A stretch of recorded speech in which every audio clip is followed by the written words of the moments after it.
Este podcast foi produzido pela WePod, Inteligência em Podcast. Two women very important in your life, and you kill them both.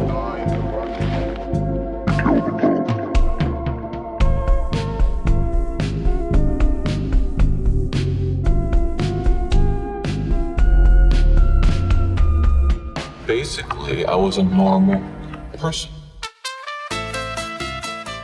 Bom dia, boa tarde, boa noite, seja lá qual for o horário que vocês estiverem ouvindo esse podcast. Eu sou a Marisa e, como vocês sabem, eu não tô sozinha nesse episódio. Ainda bem, Thiago, porque eu acho esse caso muito pesado. Então, a gente sempre dá um aviso extra, né, quando são casos muito densos, né? E às vezes falar desses casos sozinho consegue ser ainda pior, né? Sim, até vem um arrepio. Mas a gente vai falar desse caso por quê, Marisa? Porque, graças ao bom Deus, esse cara tá sentado no colo do capeta. Eu espero que ele esteja lá. Que assim, gente, a gente já contou vários casos aqui que a gente ficou reflexivo de uma forma em relação à pessoa. Eu acho que quem me acompanha no TikTok, nas lives, já viu eu contando alguns casos que a gente pensa, putz, né? Tipo, entenda a situação no qual a pessoa estava. Tipo, aquele caso da Gypsy Rose e da Didi. Não que justifique, né, o assassinato que ocorreu, mas no caso dela, pô, rola essa reflexão. No caso do Luiz Garavito, que é de quem a gente vai falar hoje, eu não sinto pingo nada de empatia por esse cara. Porque ele ficou conhecido como monstro, né? A besta da Colômbia. La Besta. É, né? Besta, né? Pra quem não sabe, é sinônimo pra diabo mesmo, né? Pra demônio. Então, assim, não foi à toa que ele recebeu essa nomenclatura, pessoal. Não foi à toa. E a gente vai falar oficialmente, né, Thiago? Pela primeira vez aqui no podcast, do cara que realmente tá no ranking de maior serial killer da história. E quando a gente fala maior serial killer da história, é no sentido de número de vítimas, né? Então, o número de vítimas que ele fez é extremamente assustador e expressivo, né? Se vocês quiserem, a gente pode trazer as outras pessoas que estão nesse ranking, né? Obviamente não é uma competição, mas é algo que tem que ser listado, né? Por questões de estudo e tal. E uma coisa que eu notei, né? Olhando essa lista, né? Dos caras que estão lá como pessoas que fizeram mais números de vítimas, é que a maioria deles são da América Latina, né? Inclusive, a maioria passou pela Colômbia em pelo menos algum momento. Então, é interessante, né? Não sei se o Thiago vai concordar, observar essas listas, né? Porque tem uma questão geográfica, tem uma questão social, tem várias questões que podem ser observadas, né? Então, normalmente, essas listas são montadas justamente para isso, né? Sim, e a Colômbia, em específico, vocês têm que lembrar que tinha um grande problema, que era o narcotráfico. Então, você pensa que todas as forças policiais, todo, digamos, o seu contingente de força vai para aquilo e algumas coisas ficam, digamos, desprotegidas, no cobertor curto. Se você está cobrindo, a sua força policial está focado 100% naquilo, algumas coisas vão passar e vai acontecer coisas que vão possibilitar o Luiz Garavito existir, né? Tipo aquele meme que tem daquele militar com os braços abertos que tem as bombas e tem uma criança dormindo, é meio que tipo isso, né? Ou vai acertar a criança que tá dormindo, ou vai acertar um militar. É uma coisa meio complicada. Mas antes da gente começar o caso, Thiago, eu gostaria de falar que a gente recebeu um Pix misterioso, né? Então vamos abrir um parênteses aqui, né? Dar uma respirada antes da gente começar a falar da tragédia gigantesca que vai ser esse caso. Eu queria agradecer muito a Maria Fernanda Brito, que mandou um Pix pra gente, acho que foi ontem ou anteontem que eu recebi, então eu vou ler rapidinho a mensagem dela. Sou a Maria Fernanda do Tocantins, acompanho o podcast e já maratonei todos os episódios, vocês são incríveis e perdão pela quantidade baixa. Nossa, gente, sério, se tem uma coisa que vocês não precisam falar nas mensagens é, ai, desculpa, a gente sempre recebe isso, né, Thiago? Ai, desculpa pelo valor, não sei o que, gente, todo valor é bem-vindo, a gente fica muito feliz, né, porque isso é uma coisa que nem a gente falou que ajuda a gente a manter uma outra coisa ali que falta, né, de equipamento e por aí vai. Até porque o nosso podcast não é monetizado, né, a gente nunca fez nenhum tipo de publicidade, né, aqui no nosso podcast. Então, é a única forma, assim, que a gente tem, né, de poder reverter ali um outro equipamento. Então, assim, gente, muito obrigada, Maria Fernanda, muito obrigada. Obrigada a todo mundo que já ajudou o nosso podcast de alguma forma, seja apoiando, seja então pelo Pix Misterioso. Se você também quiser mandar é só mandar pro e-mail contato apenas-um-podcast@gmail.com. Literalmente qualquer valor é bem-vindo, porque a gente sempre tá ali guardando, né, deixando tudo separadinho. Então, muito obrigada, Maria. Obrigada por acompanhar o nosso podcast. Um beijo pro Tocantins, né, já que você mencionou. E também, né, você pode ajudar a gente seguindo, compartilhando e ajudando a gente a crescer, né, e fazer o nosso plano de dominação mundial, né? Exatamente, vocês ajudam muito, vocês não têm noção como vocês ajudam a gente nas métricas. Quando você compartilha com um amigo, compartilha nas redes sociais, isso faz muita diferença. A gente sempre quer crescer o público e isso faz muita diferença, sério, vocês não têm noção como na métrica, quando vocês compartilham, fazem coisas, o nosso ranking sobe, a gente vai para os mais escutados. E uma coisa que eu quero também fazer, esse episódio a gente não tem nenhum dos nossos episódios com um selinho no Spotify que eu quero ter, que é o dos super compartilhados, muito compartilhados e etc.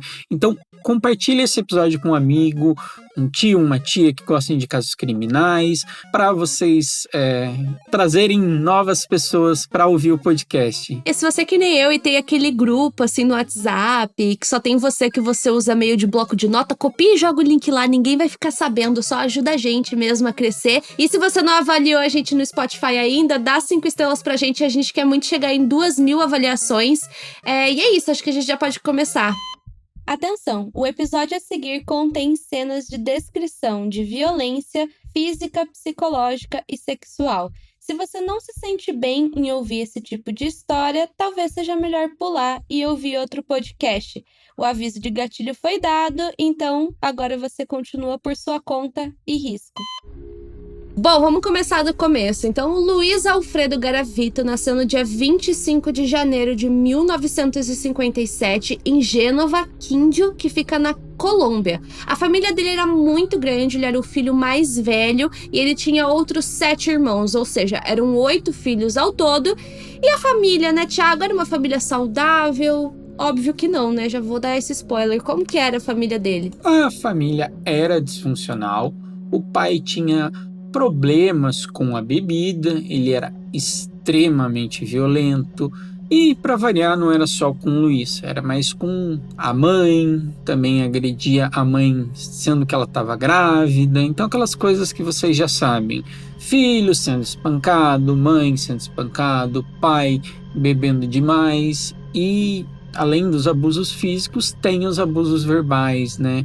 Então o Luiz sofreu diversos abusos verbais e também diversos abusos sexuais, e principalmente vindo do próprio pai e amigos da família. Vizinhos e por aí vai, né? Então, tipo, ele sofreu abuso sexual de vários homens e a gente vê isso, né? Esses maus tratos mais intensos vindo pelo lado do pai. Porém, o lado da mãe não era muito diferente. Ela não chegava a ser aquela pessoa extremamente agressiva, até onde a gente pôde pontuar na nossa pesquisa. Porém, ela não demonstrava nenhum pingo de afeto pelo filho. Então, ela não era uma mãe muito amorosa, afetuosa. Como o Thiago já adiantou, a Colômbia tá longe de ser um dos países assim mais tranquilos. Eu acho que antigamente conseguia ser mais acentuado, não só pelos grandes problemas com o narcotráfico, né? Afinal, vocês devem conhecer o tal do Pablo Escobar. Então, tinha muitos conflitos na Colômbia por conta do tráfico de cocaína, se eu não me engano, né? Principalmente. E eles também tinham muitos problemas com as guerrilhas armadas, que com certeza, né, vinham em decorrência do tráfico e também em decorrência de outros problemas internos do país. Então, por conta de todos esses problemas, dessa violência toda que estava acontecendo por lá, o Luiz e a família tiveram que se mudar várias e várias vezes. Então, ele nunca teve uma casa 100% fixa e muito menos um colégio, né? E se você foi uma criança que mudou bastante de escola, sabe que é uma coisa meio tensa, né? Porque você nunca consegue ter aquele amigo por muito tempo, tem aquela questão tensa de, tipo, uma nova escola, sempre uma coisa que deixa a gente muito nervoso. E no caso do Luiz era justamente isso, né? Ele se mudava constantemente e as escolas também mudavam. Então, por conta disso, né, pelo que eu tava vendo, quando ele ia para esses novos colégios, ele até entrava entusiasmado, assim, ele até entrava feliz, assim, pô, vamos tentar fazer amigos, vamos tentar fazer a coisa funcionar. porém nunca dava certo, porque esse ânimo todo passava muito rápido, porque ele sofria muito bullying dos colegas.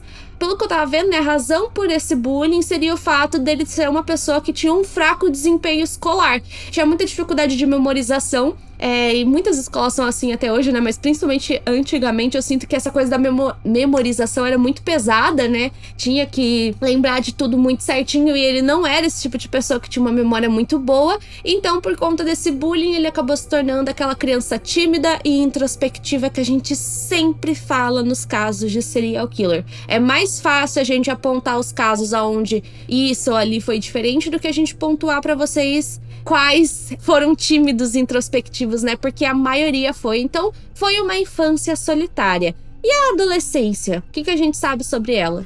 Na adolescência, o Garavito ele tentou encurralar uma criança de 12 anos perto de uma estação rodoviária. O menino ele conseguiu fugir e chamar a polícia. Foi a primeira vez que o Garavito ele vai ser preso, porém logo ele foi solto. Então, é aquela coisa, ó, sempre começa com os crimes menores. E aí a gente já tem uma red flag, que ele pegou uma criança de 12 anos. Então, não se sabe se ele era tão mais velho, não se sabe muito bem a idade dele, mas ele era considerado uma pessoa muito tímida, muito introspectiva, e que ele era muito solitário também. Tinha essa grande questão que ele inclusive vai falar várias vezes nos vários depoimentos que ele vai dar. Então já começa por aí, né? O que acontece? Quando ele foi... Porque como ele era de menor, ele efetivamente ele não foi preso. Ele foi entregue pro pai, assim. Ele foi, tipo, meio que deram um corretivo nele, falaram com ele, etc.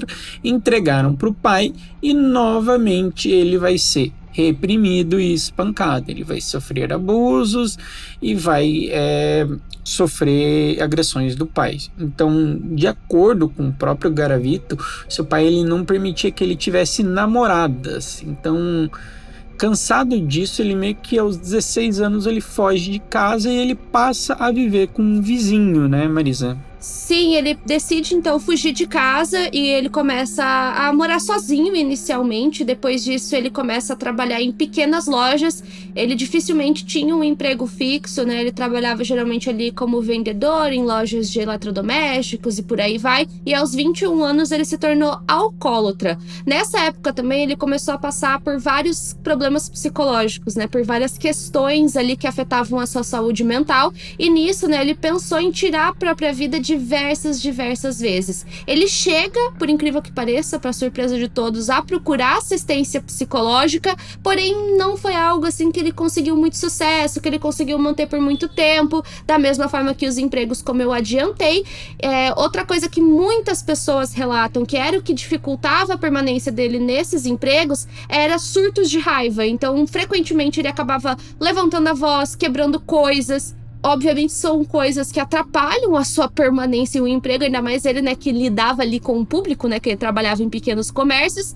Toda aquela situação foi muito difícil. Aos 35 anos, ele começa de fato a fazer o tratamento psiquiátrico. Ele fica nesse tratamento por 5 anos, mas assim, vocês vão ver, né, que parece que não surtiu muito efeito esse tratamento. E agora sim, a gente vai entrar na questão dos crimes. Então ele vai começar a matar depois de bem mais velho, né? Ele começa a matar com 45 anos em 1992. E nessa época ele trabalhava com uma coisa diferente, né, Thiago? Porque ele vai começar meio que ser um andarilho. E justamente essa questão dele ter sido um serial killer andarilho vai ser algo que vai dificultar um pouco a investigação. Mas com o que ele trabalhava? Para vocês que não sabem, a Colômbia é um país extremamente católico, é um país extremamente devoto à fé católica, e aí o que ele fazia? Ele vendia algumas imagens do Papa João Paulo II. Eu acho que a galera não vai saber, porque a gente tem um público muito novinho, mas o João Paulo II era um papa muito, como eu posso dizer, popular. Ele era quase como o Francisco agora, só que eu acho que ele era mais querido por todo mundo. As pessoas vendiam imagens dele. Eu lembro, pra vocês terem uma ideia, eu lembro que a minha avó tinha uma imagem do João Paulo II, tipo, na casa. Minha avó, sabe aquelas tias de bairro que tipo, ajudou a criar seus pais e é meio que tia da família também. Então ele era um padre muito querido por todo mundo que era meio católico. Então, tipo, ele vendia imagens do João Paulo II e do Nino Del... Jesus Cristo, basicamente, quando era criança. Pode falar assim. É Jesus Cristo quando ele era criança, uma imagem infantilizada de Jesus. E para isso ele começou a viajar pelo país. Então ele sempre tinha algum dinheirinho que ele acabava arrecadando, porque ele meio que sempre conseguia vender. Ele conseguia ter não um lucro constante a ponto de ter uma boa vida, mas ele um lucro constante para conseguir se manter, para conseguir comprar de novo e revender. E aí vai entrar uma questão interessante. É que ele costumava a se disfarçar de mendigo, de monge ou de uma pessoa com deficiência, para ele se aproximar de fundações, né, para ajudar ele a se manter, para ele não precisar só da renda que ele fazia ali. Então, tipo, ele conseguia comer de graça, ele conseguia tomar banho, ele conseguia aquelas pequenas coisas, sabe? E inclusive essa questão dele se disfarçar e de ele viajar por todo o país, se não me engano, mais pra frente do nosso roteiro vai ter informação, né, que acho que ele passou por mais de 50 cidades da Colômbia, que justamente essa mudança de aparência que ele fazia, essa troca de nomes que ele costumava fazer, foi algo que, obviamente, atrapalhou a investigação, né? Então, esse caso, assim, principalmente assim, nos primeiros momentos, assim, foi muito atrapalhada a investigação. Mas, né, como era o modus operandi dele? Como que ele buscava as vítimas? Quem eram essas vítimas? Como que funcionava? Primeiramente, ele ia até zonas periféricas da cidade aonde ele se encontrava, ou seja, nas regiões mais pobres. Lá, ele escolhia sempre meninos entre 6 a 16 anos de idade. Obviamente, né, eram meninos ali que estavam nas margens da sociedade, eram meninos fragilizados, e nisso ele acabava se aproveitando disso, iniciava uma conversa com esse menor, aonde ele oferecia alguma coisa que fosse de interesse daquela criança, ou seja, dinheiro, doces, até mesmo ele chegava a oferecer drogas, acredito então para os adolescentes, né, porque a faixa etária era entre 6 a 16 anos, e depois de oferecer isso, ele convidava aquele jovem ali para passear. Nesse período que eles começavam a caminhar, o Luiz Garavito costumava beber bastante, beber álcool mesmo, né, alguma coisa alcoólica, porque de acordo com ele, né, beber ajudava ele a criar coragem, entre aspas, tá? Do que ele realmente queria fazer ali. Pra ele ficar desinibido. Exato. Então depois, até porque como a gente relatou, ele era uma pessoa muito tímida, né? Então precisava ter esse empurrãozinho, vamos dizer assim, pra ele conseguir manipular aquela vítima, né? Não é muito diferente de outros casos que a gente já contou, né? Eu acho que a gente já fez do açougueiro de Rostov, e ele atraía as vítimas exatamente da mesma forma. As vítimas dele também eram crianças e adolescentes. Então, assim, a gente sabe também que a gente tem um público muito jovem, da mesma forma que a gente tem pais que escutam a gente e tal. Gente, não pega coisa de estranho, porque parece que é uma coisa tão óbvia. Tipo, é óbvio que eu não vou pegar nada de estranho, é óbvio que eu não vou acompanhar. Mas na prática não é tão óbvio, né? E eu vou confessar que tem uma coisa que no TikTok que me pega muito, assim, que é a normalização da pessoa dar alguma coisa pra você, sabe? Daqueles canais que o cara chega com chocolate. E eu já vejo isso. Eu não sei se é impressão minha de sulista, mas eu sinto que em Curitiba tem bastante gente que faz TikTok, que produz TikTok. E eu sei dessas pessoas, tipo, não tô criticando, acho legal, só que efetivamente isso cria uma normalização de você pegar a coisa, se achar legal, sabe? Recentemente, inclusive, teve uma moça que ela morreu porque ela comeu um bombom envenenado, né? Que uma mulher deu pra ela na rua, né? Acho que a investigação ainda tá acontecendo. Então, assim, todo cuidado é pouco, né, gente? Obviamente que, tipo assim, tem muitos desses criadores que são muito legais. Tem um que é de Curitiba que ele ajuda muitas pessoas, assim, né?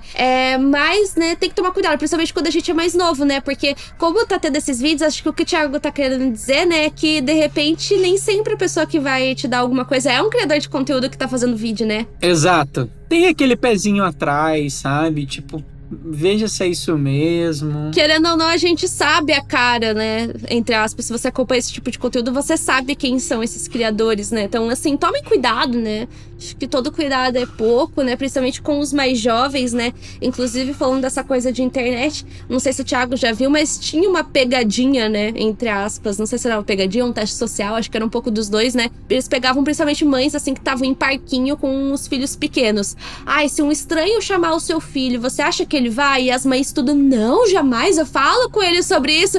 Aí eles fazem o teste, né? Eles pegam um cara ali da produção, começa a conversar com a criança e, tipo, todas as crianças praticamente foram com o cara. Sim, é bizarro. E também ensinem os seus filhos que, tipo... Cara, eu sei que parece muito besta falar isso. A gente tá, tipo, aqui a gente tá cagando regra, mas em suma, é muito importante você dizer, não só dizer, mas mostrar que isso não é um comportamento. E sabe outra pessoa que me lembrou bastante também? O Vampiro de Niterói, que ele também, né? Ele oferecia para os garotos em vulnerabilidade doce, bebida, tipo uma comida, qualquer coisa, sabe? Porque, tipo, essas pessoas estão em vulnerabilidade, então qualquer mimo parece alguma coisa muito grande pra eles, então... Sim, por isso que a gente tá falando, né, que a gente já falou em outros episódios, né, que a gente tem que cuidar não só das nossas crianças, né, mas prestar atenção também nas outras crianças que estão ali na rua, se não tem alguma movimentação suspeita, tudo isso é muito importante, né. Então, assim, né, voltando pro caso agora, ele atraía esses jovens dessa forma, né, oferecendo alguma coisa que atraísse aquela pessoa. A maioria dos crimes que ele praticava era no fim de semana ou nos feriados, onde muitas crianças costumavam perambular ali nas praças, nos parquinhos, nos mercados ao ar livre, né? E então tinha muito movimento por conta de ser esses dias específicos, então ele conseguia atrair aquelas crianças em plena luz do dia. E isso justamente ajudava a levantar menos suspeitas, né? Porque se a gente vê, entre aspas, um homem e uma criança que a gente não conhece na luz do dia, a gente vai pensar, pode ser o pai, um tio. Agora, se a gente vê a mesma coisa acontecendo de noite, já é algo mais suspeito, né? Então, ele pensava em tudo isso. Depois disso, né, como a gente falou, né, ele atraía aquela criança, oferecia alguma coisa, a criança aceitava e nisso eles começavam um passeio, né, onde eles começavam a andar. Então, né, eles andavam até chegar em um local mais desocupado, né, meio que um matagal, uma mata, e lá ele amarrava as mãos daquela criança e os abusos se iniciavam. E uma coisa que eu acho muito triste, né, é que, como vocês puderam ver, tiveram vítimas muito jovens, né, de 6 até 16 anos.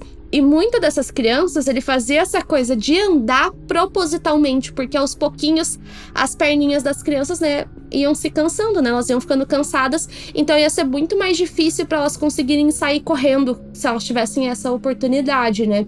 E, enfim, só fazer um alerta, né, no que ele realmente fazia com as vítimas. Isso pode ser um pouco pesado para alguns ouvintes, né, então se você quiser dar uma puladinha, talvez seja algo... Então, após os abusos sexuais, ele torturava as crianças com espancamento, ele chegava até quebrar os ossos dela, ele chegava a arrancar olhos, com chave de fenda ele cortava as mãos e os dedos dessas crianças, ele terminava de degolar a criança ainda viva. Então ele tinha essa questão do sadismo, né, Marisa? De ver a dor do outro e se sentir poderoso perante a dor do outro. Então, em alguns casos, ele até desmembrava os corpos. Então, os corpos eles ficavam bem mutilados, né, Marisa? Era muito difícil o reconhecimento meio que imediato da criança ou do adolescente que ele vitimou, né? E inclusive, né, isso chamava bastante atenção da polícia, né? Eles percebiam que muitas crianças estavam sumindo, só que no começo eles associaram isso a uma questão do tráfico, né? Uma questão das guerrilhas.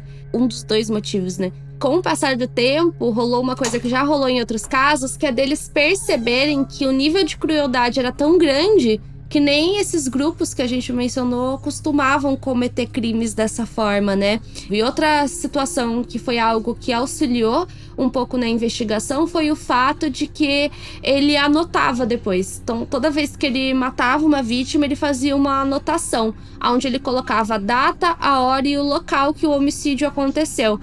No caderno que a polícia encontrou, haviam 140 anotações. Isso significa que ele fez 140 vítimas? Muito provavelmente, mas vocês vão ver, né, que esse número de vítimas pode ser ainda maior. E lá, em novembro de 97, já com alguns nomes de vítimas listados, os investigadores encontram uma vala comum, né? Que estava com várias ossadas, que eles mais ou menos aproximam de 36 crianças na cidade de Pereira. Então, aí eles já começam a ver que isso não era muito um perfil de criminosos, porque assim, se for uma guerrilha, não necessariamente vai ter só crianças. E as ossadas foram só de crianças. Então, normalmente, quando era guerrilha, narcotráfico, eles não ficavam se importando se era criança, se era adulto, se era mulher, se era idoso, sabe? Tipo, ia tudo numa vala comum.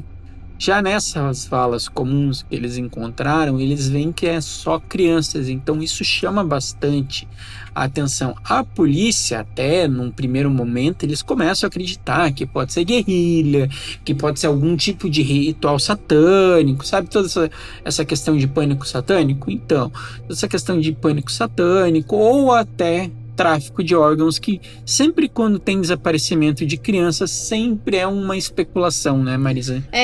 Sabemos que existe, mas sempre rola essa especulação, né, de tráfico de órgãos, de ritual.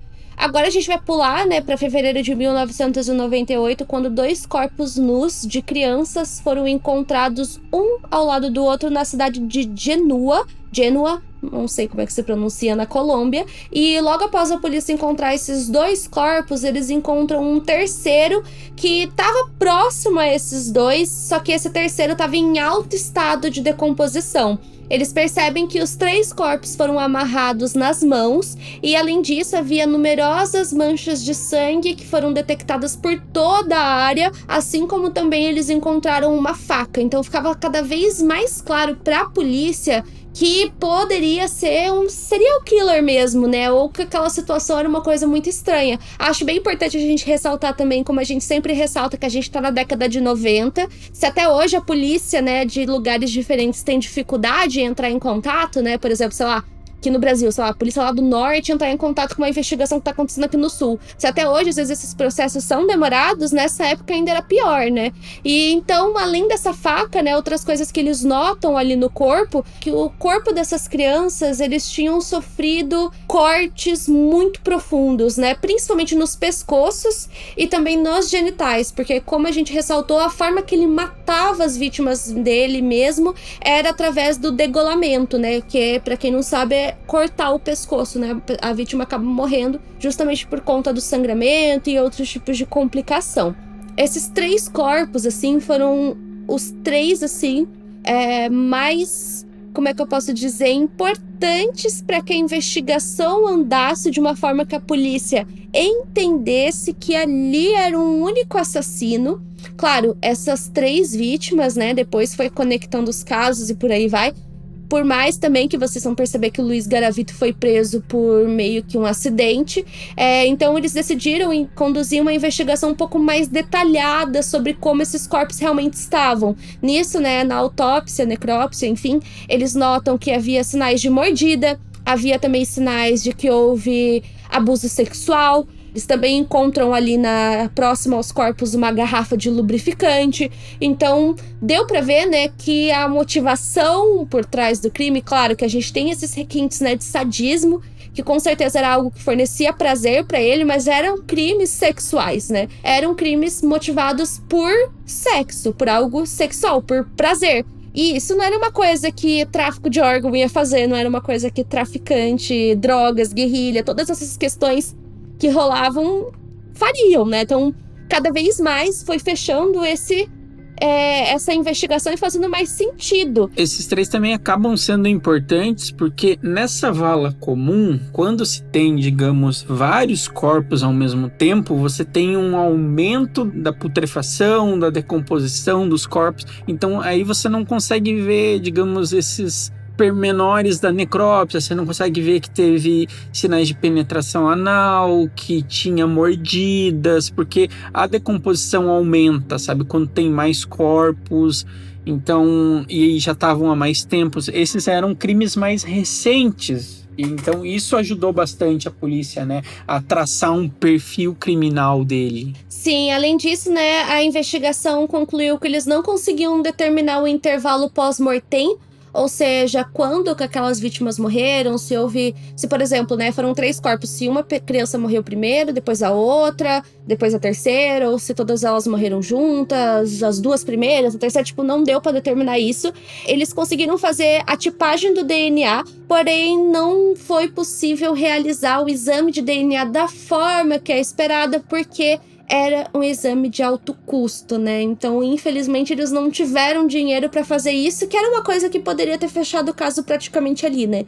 Se tivesse sido conduzido os exames de DNA, né, da forma correta, e por aí vai, mas infelizmente, né, gente, é caro. A gente tem problemas de casos que não conseguem fazer o exame de DNA, de genealogia forense, por aí vai, porque é caro. Pra vocês terem uma noção, a gente não falou desse caso ainda, mas é um caso que a gente pode trazer qualquer dia. Eles chegaram a levantar a possibilidade de que o assassino, né, o serial killer que estava atrás de tudo isso, era o Pedro Alonso Lopes. E quem que era o Pedro Alonso Lopes? Você sabe, Thiago? Eu lembro que ele é um serial killer que matou muitas meninas. Eu até lembro o nome dele, como é que era o apelido dele. É o Monstro dos Andes, que era o apelido dele. Ele também foi um serial killer que passou pela Colômbia. Ele fez vítimas, se eu não me engano, acho que no Peru, Equador, foram vários países, mas ele era da Colômbia. Só que é justamente isso que você disse, Thiago. Ele matava meninas, né? Crianças meninas. Ele, se eu não me engano, ele tá em 2º ou 3º naquele ranking de maior número de vítimas, né?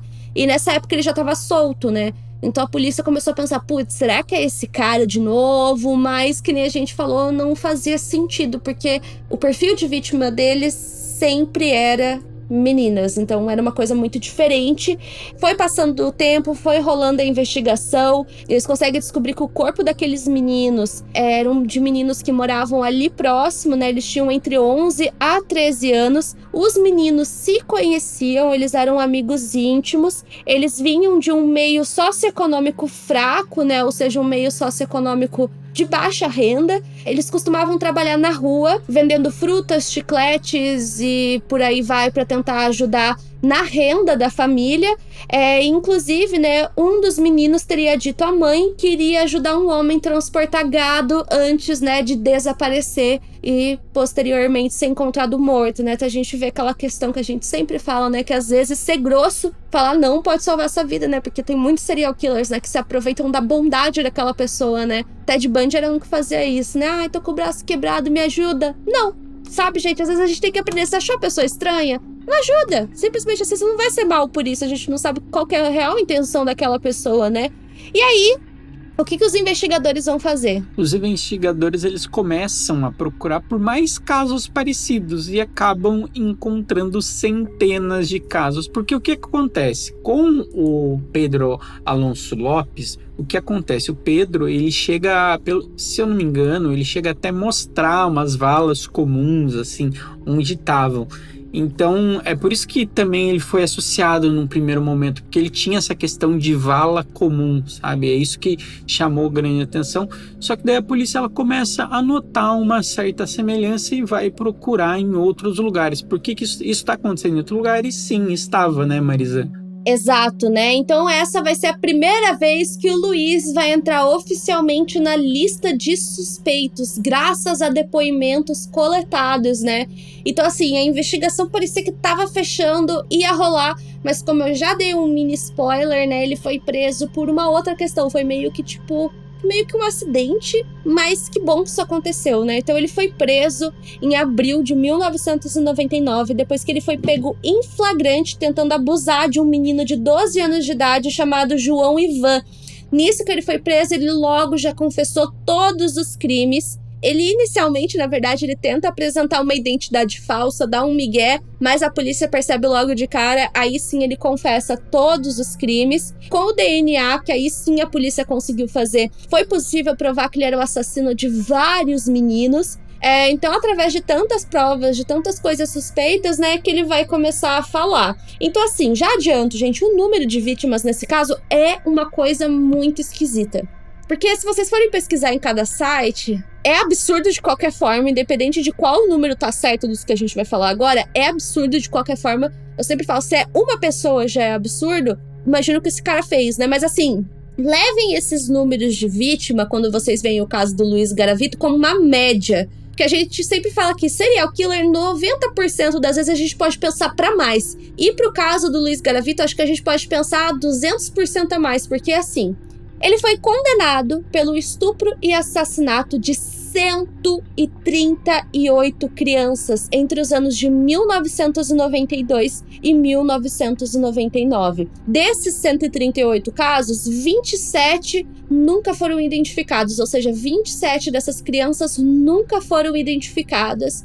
Quem eram eles, né? Quais eram os seus nomes, quem eram as suas famílias. Eu sempre falo o quão triste eu acho que é isso, até pelas famílias, né, porque vai ficar com uma dúvida pra sempre, né, mas como a gente já mencionou, ele era muito sanguinário, né, na forma que ele conduzia. Sim, ele era muito sádico, e aí tinha essa questão também, então isso dificulta, e ele começa a criar vala e valas comuns e etc. E muito da dúvida que se tem é porque efetivamente os números deles são absurdos, só que podem ainda ser muito maior, porque o Garavito ele chega a apontar 140 vítimas e ele foi condenado por 138, então tipo, já é 2 pessoas a mais, é muita coisa. Tem gente que acredita que ele possa ter feito de 300 pessoas, porque o mundo, digamos assim, ele estava há muito tempo em estrada e várias outras, digamos, polícias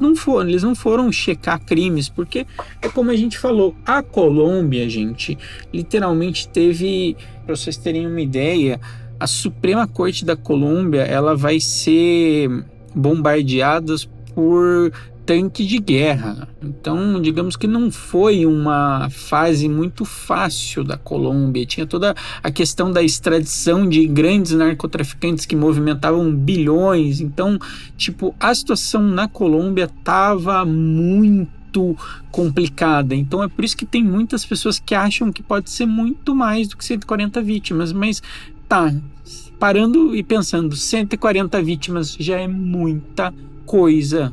É, tipo, surreal. Sim, que nem a gente falou, tem historiadores que pontuam 170, tem historiadores, investigadores, pesquisadores que apontam 192, tem os que estipulam mais de 300, e por mais que, nossa, parece absurdo, mas 300, nesse caso eu não acho impossível, gente. Isso é uma coisa muito, muito triste. Então, assim, na época, durante a investigação, o Luiz, ele chegou a desenhar mapas de memória que mostrava a localização exata dos corpos, né? O que contradiz um pouco com aquilo que a gente falou da infância dele, né? Mas enfim. Nisso, ele acabou sendo condenado a 40 anos de prisão, que era a pena máxima para qualquer tipo de crime. Enfim, a pena máxima na Colômbia era 40 anos. Mas devido à colaboração que ele teve ali com a polícia, ele foi condenado a 22 anos de prisão. Na prisão, o Luiz tentou se matar diversas vezes. Devido a isso, ele passou a ser isolado dos demais detentos e ele recebia constantemente ameaças de morte, né? O que vocês sabem que sempre acontece na prisão. E no caso dele, também era porque, tipo assim, se você mata 140 pessoas, você tem no mínimo 140 famílias. Pode ser que tenha irmãos e tal, mas você no mínimo tem uma quantidade absurda também de famílias que querem o seu mal. Tem um outro, que acho que, se eu não me engano, é justamente o terceiro que tá no ranking de serial killers, que é o Daniel Barbosa. Não vou lembrar o nome dele agora, acho que é Barbosa alguma coisa. Que o caso dele foi exatamente isso. Ele matou um número expressivíssimo de vítimas e ele caiu na prisão junto com um parente das vítimas, né? E no caso dele, gente, é estatística, né? Isso super poderia acontecer. E sabe por que acham que pode ser muito mais? porque literalmente não se tem quase nada sobre o Luiz Garavito na década de 1980. Tipo, se começa a achar os crimes dele em 90, mas em 80 não sabe-se onde esse cara tava. Então é por isso que tem muito historiador falando que, tipo, pesquisa sobre ele na década de 70 tem alguma coisa, na década de 90 tem alguma coisa, na década de 80 é muito pouca coisa que se acha, você não sabe onde ele estava, o que ele estava fazendo, então é por isso que a galera tem muito essa questão de quantidade de número, e é por isso que às vezes é o que a gente sempre fala, sempre tem alguns crimes que são aqueles primeiros crimes que acontecem, as pessoas ou aqueles que as pessoas não sabem, mas que servem, digamos assim, como ferramenta psicológica para os outros crimes, né, de aperfeiçoar e etc.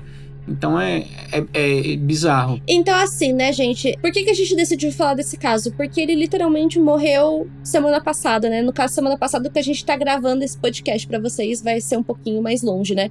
Mas de qualquer forma, né, acho que é importante a gente ressaltar, por mais que ele já tenha morrido na prisão, o pânico que a Colômbia estava, porque era pra ele ter sido solto. Então, os rumores de que ele ia ser solto começou lá por 2021. Então, 2021 já estava, né, sendo conduzida a possibilidade de que o Luiz Garavito fosse solto. Só que acontece, né, que um juiz colombiano negou a liberdade condicional dele, né, levando em consideração todos esses crimes que a gente falou, né. Se eu não me engano, o próprio presidente da Colômbia chegou a meio que intervir para impossibilitar a saída do Luiz Garavito, onde ele disse: "Quero dizer que estou profundamente indignado com essa possibilidade que alguém sugeriu de que aquela fera Garavito saia da prisão. Ele é um bandido, um criminoso, um rato fedorento que só fez mal a crianças." E assim, eu concordo muito, porque, tipo assim, no caso dele, gente, eu achava perigoso ele sair, mas ele já tava velho. Uma coisa não interfere na outra, a gente já falou aqui do Albert Fish. 66 anos, querendo ou não, gente. É jovem.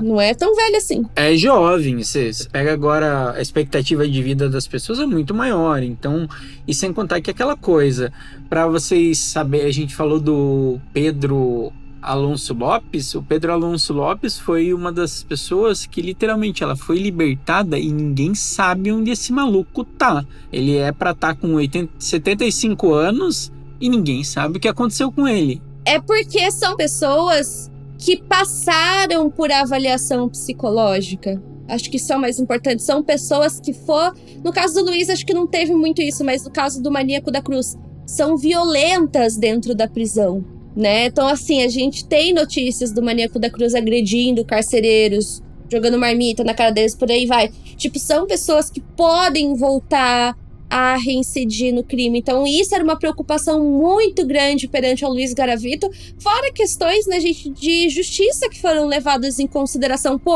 Vai soltar um cara que ficou, 20 anos preso e ele matou muito mais do que 20 pessoas, né? Não dá nem um ano para cada vítima. Então, teve toda uma questão moral que foi implementada na época, né? Eu lembro, Thiago, quando eu pesquisei esse caso pela primeira vez. Eu tava montando o roteiro dele para fazer a live e tal, né? Fazendo o roteiro. Aí depois eu refiz esse roteiro para trazer pro meu canal e tal. Mas a primeira vez que eu fiz, que era um roteiro mais básico, eu tava fazendo assim.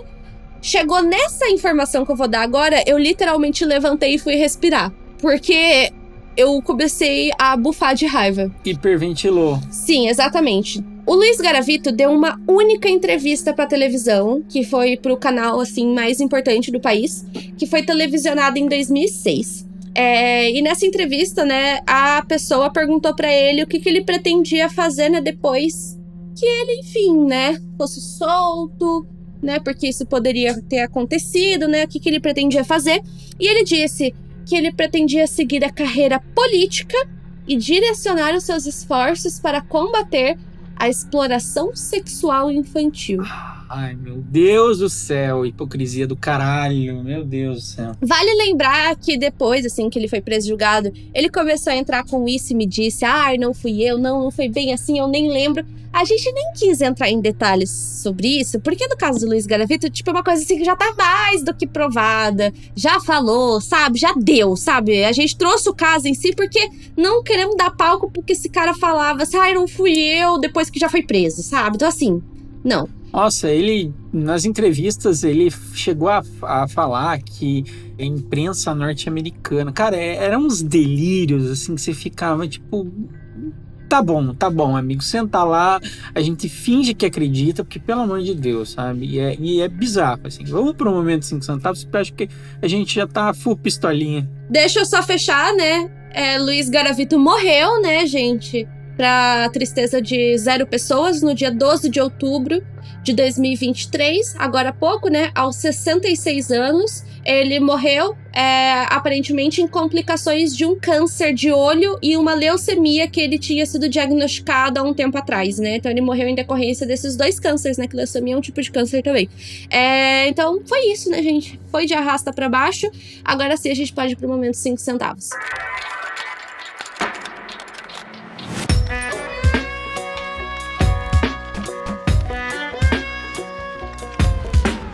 Então, Thiago, a gente sabe, né, que o Modus Operandi, que é um podcast muito maior que o nosso, fez. Só que eu lembro que o Thiago falou, né, que foi quase que uma maldição, né? A gente não sabe, mas eu já joguei maldição também, né, gente? Não sei o que acontece. A gente que é criador de True Crime, parece que a gente lança umas maldições.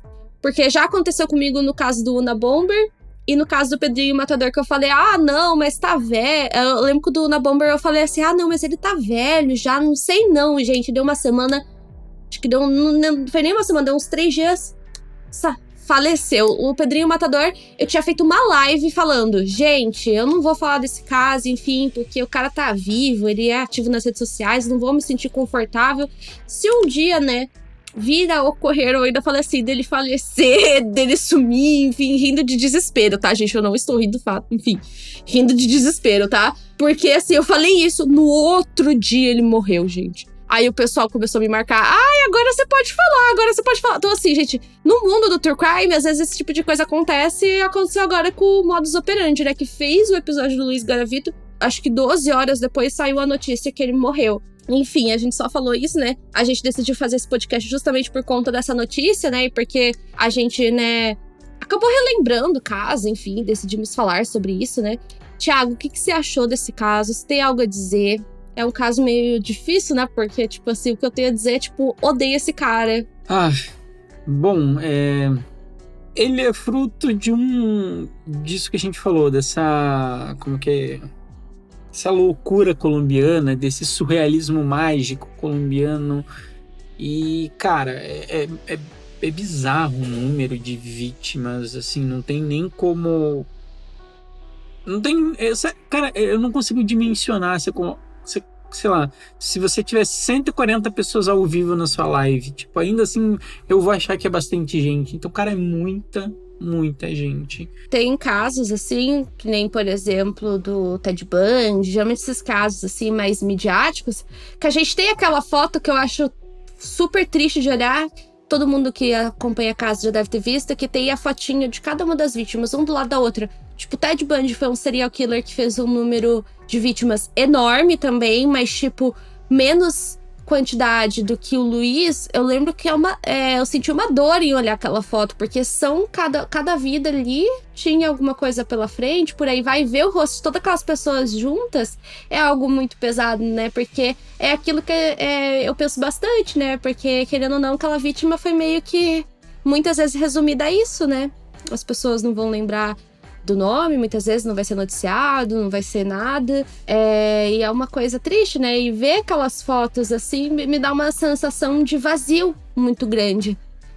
E no caso do Luiz, que foram tantas vítimas e tantas vítimas que não foram identificadas, é até mais difícil de imaginar, porque é um número muito grande. Então é uma coisa que pensar, pra mim, me dá uma sensação de vazio, porque é uma coisa realmente que não dá pra ponderar, não dá pra ter noção a dimensão de como isso realmente foi. Você não consegue, tipo assim, gente, você não consegue quantificar. Eu sei que é bizarro, tipo assim, uma vida não vale mais que 140 vidas. Tipo, não é isso que a gente quer fazer. A gente só quer mostrar o absurdo de como você consegue, sabe? E assim, cara, ele anotava aquilo, ele sabia, ele tinha todo um sadismo por isso. E é aquilo, se vocês forem na página, quem é a gente para falar sobre dar da visibilidade para o modus operandi. Eles têm bastante, eles que fiquem bem. Mas se vocês olharem lá, tem uma das fotos dos disfarces que ele faz, que é tipo assim, ele tem mais bigode, ele tem um óculos, ele tem um boné, um capacete, sabe, sei lá. Então, esse cara vivia disfarçado, a questão de ser a besta é também isso, sabe? Tipo, você não sabe como que é o rosto dessa pessoa, porque ela sempre tá diferente. A gente falou, né?